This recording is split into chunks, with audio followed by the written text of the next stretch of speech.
భోగాపురం అంతర్జాతీయ విమానాశ్రయం ప్రారంభోత్సవానికి ఏర్పాట్లు ముమ్మరంగా సాగుతున్నాయి. అయితే విమానాశ్రయం సిద్ధమైనా దానికి అవసరమైన మౌలిక సదుపాయాలు మాత్రం ఇంకా పూర్తి కాకపోవడంపై ఆందోళన నెలకొంది.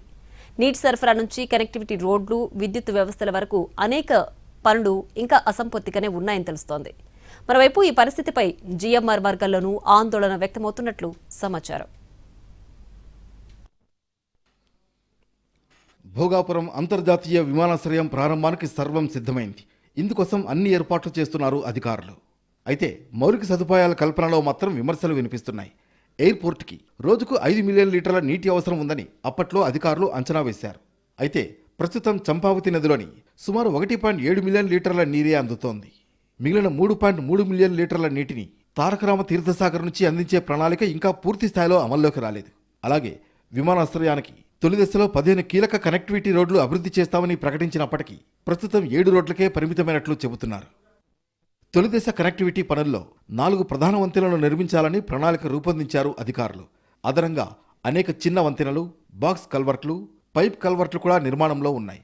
భోగాపురం ఎయిర్పోర్టుకు తొలి దశలో 7 ప్రాధాన్య కనెక్టివిటీ రోడ్లు, 4 ప్రధాన వంతెనలు నిర్మించాలని ప్రభుత్వం ప్రణాళిక రూపొందించింది. ఇవి విమానాశ్రయాన్ని విశాఖ, విజయనగరం జాతీయ రహదారి 16తో వేగవంతంగా అనుసంధానించాలని ప్రతిపాదనలున్నాయి. దీంతో విమానాశ్రయం ప్రారంభమైన తర్వాత ట్రాఫిక్ నిర్వహణ, ప్రయాణికుల రాకపోకలపై ప్రభావం ఉంటుందా అన్న సందేహాలు వ్యక్తమవుతున్నాయి.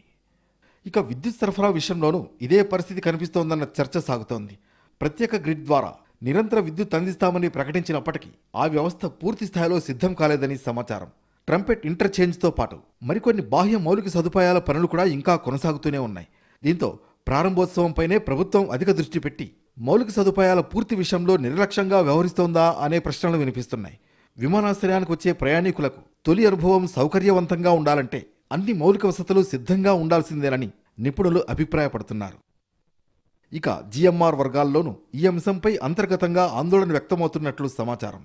తమ పరిధిలోని విమానాశ్రయ నిర్మాణాన్ని పూర్తి చేసినప్పటికీ బాహ్య మౌలిక సదుపాయాలు పూర్తి కాకుండానే కార్యకలాపాలు ప్రారంభమైతే ప్రయాణికుల రాకపోకలపై ప్రభావం పడే అవకాశం ఉందన్న అభిప్రాయం వ్యక్తమవుతున్నట్లు తెలుస్తోంది. ఆశించిన స్థాయిలో ప్రయాణికులు రావాలంటే రోడ్లు, నీరు, విద్యుత్ వంటి ప్రాథమిక సదుపాయాలు పూర్తి స్థాయిలో సిద్ధంగా ఉండాల్సిందేనన్న వాదన వినిపిస్తోంది. భోగాపురం విమానాశ్రయం ఉత్తరాంధ్ర అభివృద్ధికి కీలక ప్రాజెక్టు అనడంలో సందేహం లేదు. అయితే ప్రారంభోత్సవానికి ముందే మిగిలిన మౌలిక సదుపాయాలను కూడా పూర్తి చేసి ప్రయాణికులకు ఎలాంటి ఇబ్బందులు లేకుండా చూడాలని స్థానికులు కోరుతున్నారు.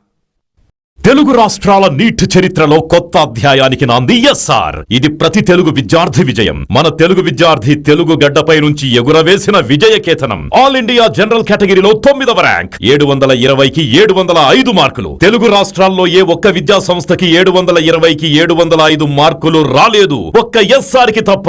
It's an open challenge. Telangana రాష్ట్రంలో నంబర్ 1, ఏపీలో నంబర్ 1, కర్ణాటకలో నంబర్ 1, మొత్తం సౌత్ ఇండియాలో ఎస్ఆర్ ఆధిపత్యం.